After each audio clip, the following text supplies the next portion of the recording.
Hi, I'm Linda. And I'm Sarah. Are you ready? Oh yeah, I'm ready. Let's get relational. Hi, welcome to another episode of Let's Get Relational. Today, we're talking about taking a stand and committing to it. Yes. So one of the things we talked about in preparation for this week was really knowing what you want. What is it you're going to take a stand on? Yeah, because you can't exactly take a stand for something if you have no idea what you're taking a stand for. Like, you have to know what you're going to take a stand for. You have to decide what it is that you really want to commit to. And you have to know why you're committing to it as well. Yeah, knowing your big why for everything in your life is so important. I was reading a post in Facebook this morning from a woman who was basically kind of dictating her demands to her partner about what Mother's Day was supposed to look like. And it was so interesting. It was, you could tell she was coming from a really feeling of lack and overwhelm and that nobody's there to support her. And it was sad, you know, Yeah. and so she was taking a stand, but it was, her resentment was just leaking out all over the place. And so I was thinking about, you know, when you take a stand for something, you want to look at your why. Like, do you just want out of your responsibilities for one day, or do you want to transform the way things are done in your family? You know, and it's like, so for her, I think all she could see was she just needed some relief. And this is the only way she could see to get it. And I thought, wow, are there places where I'm doing that, where I'm not clear why I want what I want? So I've been trying to, in my journaling every morning, get super clear. Like, if I'm taking a stand for something, if I'm taking a stand for how I'm eating or drinking or exercising, I need to know why. Is it because of something somebody else told me? Did a doctor tell me I need to do that? Did somebody tell me I don't look good? You know, do I feel like I feel better when I eat and drink and exercise in certain ways? So what's my why? You know, why do I want what I want? Mm-hmm. And if I am going to take a stand for myself, for my life, for my vision, I really have to know, like, why I want it. Yeah. Because then it just sort of falls flat. Like, what's the point of committing to something if you don't know why you want it? If you don't have, it's like, if you don't have the oomph to back it up, like, what are you doing? Like, what's driving you? Because part of what ends up happening, again, this is going back to unconscious decisions versus conscious decisions, is that if you're making an unconscious decision, you're not really checking in with yourself as to why you're making the decision, whatever thought process went into making the decision, if there was any, and what's gonna keep you on that path. You know, if you're not consciously thinking about, I want to do this, and because of this reason, and I know that it's gonna make me feel better, it's gonna, you know, add more to my life or something like that, that's a great reason to make the decision, you know, and it gives you a reason to keep committing to it, because that's the other thing. It's not just about taking a stand and making the decision. You have to commit to the decision, right? You got to commit to what you're taking a stand for. So if you don't have a reason to stick around and commit to it, why take a stand in the first place? Yeah, because you're going to need to commit over and over and over again. The universe has this funny way sometimes of testing your commitment. Do you really want that? You're not going to eat sugar, but here I'm putting your favorite dessert in front of you. You sure you don't want to have dessert? I know this is your favorite. And if you have a really strong stand for why you don't want to eat that sugar, you're not going to eat it. But if it's a half-assed kind of commitment to it, you're going to get knocked off every time. It's like, oh, I'll start my no sugar tomorrow. I'll cut down on my drinking tomorrow. I will eat healthy tomorrow. And tomorrow doesn't come fast enough for it to affect much change if you have not committed to this. And one of the things that we were chatting about this was this whole concept of taking a stand and committing has a lot to do with your self-respect. Oh, yes, it does. And self-respect also comes with trusting yourself too. So if you're saying, oh, I'll do this tomorrow, all I'll do is tomorrow, I'll put this off for like a week or whatever it is, and you're just continually procrastinating, you're not committing to it, which means you're not, your subconsciousness isn't trusting that your decisions, basically, because you're not following through and you're not committing to them. And then the universe basically dropping in to test you a little bit, that's testing your respect for yourself and your decisions, is really what that comes down to. Is what are you going to just give in? Are you going to let things slide? This is also really important when you, in your relationships, like not just your romantic relationships, but all of your relationships, when you take a stand and commit to having conversations, like the difficult conversations about things that are upsetting to you, and you're tolerating that the other person just doesn't want to talk to you about it and isn't willing to talk to you about it. Like, even though you took a stand that like we were going to try and have those conversations, you're going to do your best to work them out, then you're basically allowing the other person to disrespect your decision. And that's going against what you like, your own personal self-respect of like, I want to make a change for this. If the other person doesn't want to make a change, then well, that's on them. You got to figure out what you got to do.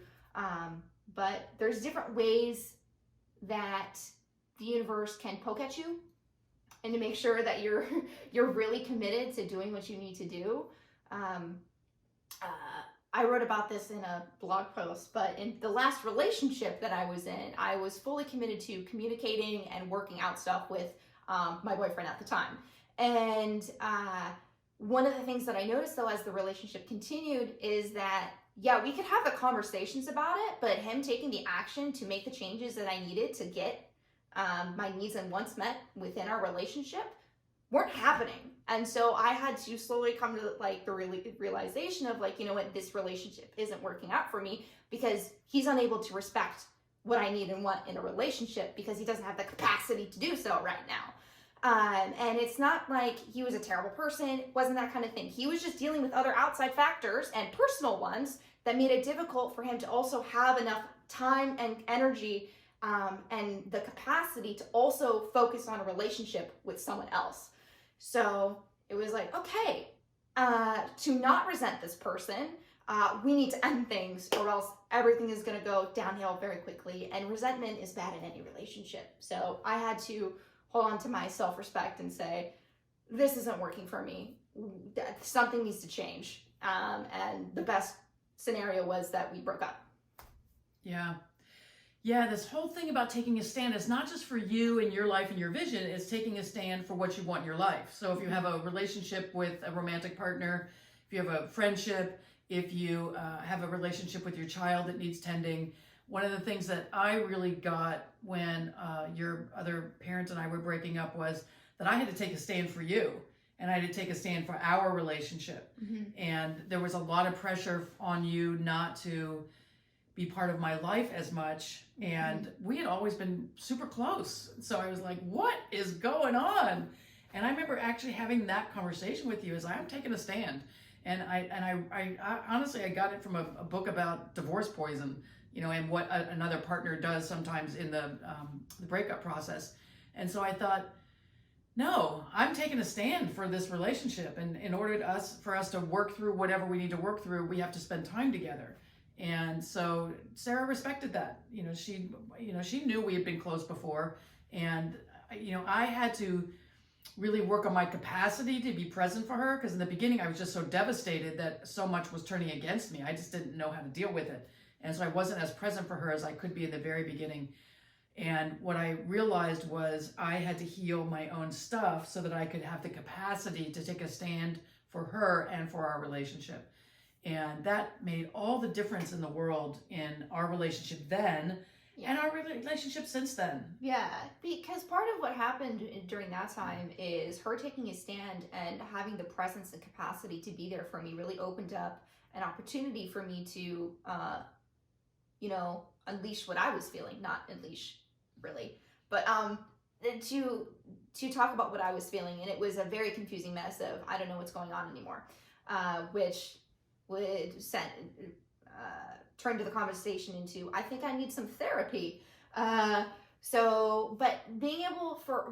her taking a stand for the relationship allowed me to actually open up to her about what was going on for me and put me on a path for self-healing and personal growth. And since that time, I've also continued to take a stand for the relationship that I have with her as my mom. And because it's super important to me that we have a good relationship.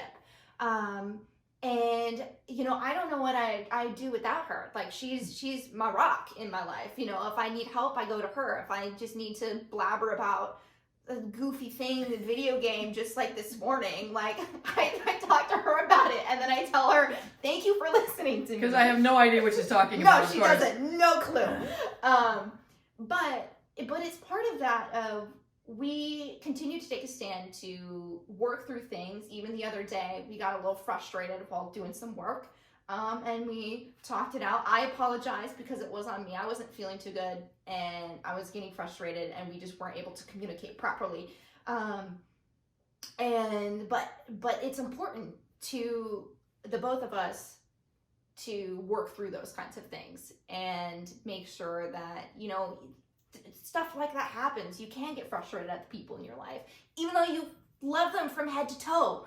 They can be really annoying, and they can say something that's not very nice to you. But the important thing is that if you're taking a stand, both of you are taking a stand for the relationship, that you're going to come together and be like, that wasn't cool. I apologize. That's not what I meant.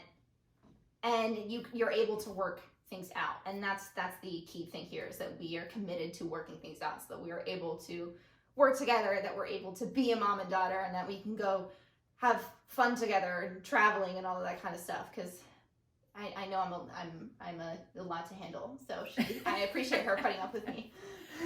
Oh, funny. I think this whole concept of taking a stand for what you want in your life, but we keep talking about, you got to know what you want. Yeah. It's like we've said this already today in this episode, but that is one of the biggest issues I think people have. Like, people tell me all the time, oh, I'd like to do this. I said, well, why don't you do it? I have a friend who was like, I want to travel to here. I want to travel to here. I'm like, why don't you do it? And finally, she was so excited. She messaged me and said, I made the flight reservation. I'm going to do it for one of the things that she really wanted to do. And if you keep waiting around in your life for something to happen to you, it's not a very empowering way to live. It's not a very fulfilling way to live. It's not a very self-respectful way to live. It's a passive way of living. Yeah. It's very passive when you're just sort of expecting other things to happen to you and for you, and you're not making the effort to make them happen. Then it's like, well, do you actually really want the thing that you say you want? We've talked about this in another episode of, if you're not making the effort to make the thing you want happen, it's probably not going to happen. We're working on launching a couple of different things business-wise, and it is sometimes really hard to stay the course. And, we both feel like we've been putting a lot of energy and a lot of creativity, and it's been a challenge sometimes. It's just like, are we still on the right track? Is this where we should be going? But we have that longer term vision, and we have the commitment to take a stand for what we know can make a difference in the world. And the thing I always say to people is, keep your eye on the prize. Like, what is it you really want? And keep your eye on that. If it's better relationships with your family, how do you get there? You don't get there by criticizing everything they do. You don't get there by complaining about everything they don't do. How do you look at what you really want and get there? I think I've shared this before, but I was in leading a workshop for middle school parents. And one of the things I talked about was, what are your child's memories going to be of that time period? Are they going to be that you were yelling at them all the time? They're going to be that they were never enough, that, their grades weren't good enough, they weren't doing as well in sports as they could, they were on video games all the time? Or were you going to create a respectful relationship with them that was going to carry them through into adulthood? And I had one mom come to me, she said, I couldn't believe when you said that, I realized that's all my kids hear from me. All my kids hear is that I yell at them and complain about what they're not doing. I'm changing it right now. And it really reflected a huge change in her relationship, and it totally transformed her relationship with her kids and her husband as well. And it's that sense of knowing what it is you want, why you want that. Why is it important to you to have a good relationship with your family? Why is it important to us to have a good relationship with each other? Part of it is we are each other's rocks during this last pandemic year. And, we each live alone, and to be able to create our little family was important for us. Yeah. And so, and that evolved over time because we finally realized we both did better when we were spending time together on a regular basis. creating work and that kind of thing. It was easier for us to work and all that. So we kept our eye on the prize. We wanted our relationship to be good. We wanted to get through the pandemic craziness, and we wanted to know that we were moving forward in our relationship, deepening it, and also deepening our own personal growth. You know, we don't share everything with each other, but we share a lot with each other. And I think that that's super important to being able to express how you feel, to express what's important to you, and to share what the prize is. Like, you and your best friend may have your eye on different prizes in terms of how your relationship is. You know, it may be perfectly fine for them that you just do happy hour on Friday nights. They may not want anything any deeper than that.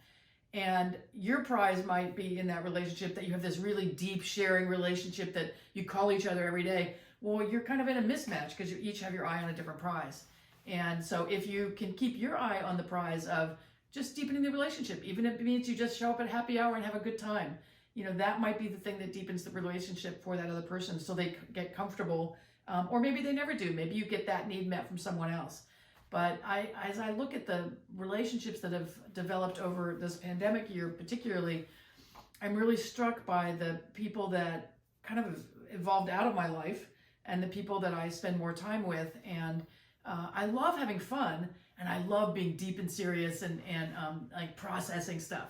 And I need that variety of people in my life. So my eye is on the prize of having that variety of people in my life, and having people that respect me, who I respect, and who understand what they want in the world and what they want in relationship with me. And I think we're both pretty clear what we want in relationship with each other. And we also give each other space. You know, I try not to be in her face all the time. I try not to impose my opinions about everything. You know, some of my friends have said, well, haven't you told her how you feel about this? I said, no, it's none of her business how I feel about this. This is not, she gets to make her own decisions about this. If it's something uber important, like if she's about to go like start a cocaine habit, you know, I would probably you'd have an opinion have something on that. to something to say about that. Yeah. But other things, you know, I want, and I've wanted this since her teens, I want her set up for life success, which means making her own decisions in an informed way. So since she was a mid-teenager, she was handling her own doctor appointments, talking to the doctor on her own, those kinds of things that were just important for her to navigate on her own. And when she went to college, she had friends that she had to like support them through that process. They had no idea how to call up an advice nurse or a doctor for an appointment because their parent has always done everything for them. Yeah, it was really interesting to kind of have that difference. But I was grateful for it because I was set up to actually be a functioning adult. More so than a lot of the people, than some of the people that I knew. And it's not to say that like they can't learn that. Of course they can learn that. But I had a more solid foundation to be able to be and live on my own in a healthy manner, where I wasn't looking for other people to depend on to help me through things because I knew how to do them and I was comfortable doing them. Yeah. So wrapping it up, we want to say in this whole episode is know what you want. Yes. Know why you want it and take a stand for it, whether it's for you, for your life, for your vision, for your relationships, for your family. Know what it is, take a strong stand for it, commit to it over and over and over again, and keep your eye on the prize, because that's where the self-respect comes in. Yep. Is knowing what you want, staying the course. You will get bumped off course, but stay with it. Because it matters and it works. Yeah. Until next time, we love you. Mwah. Mwah.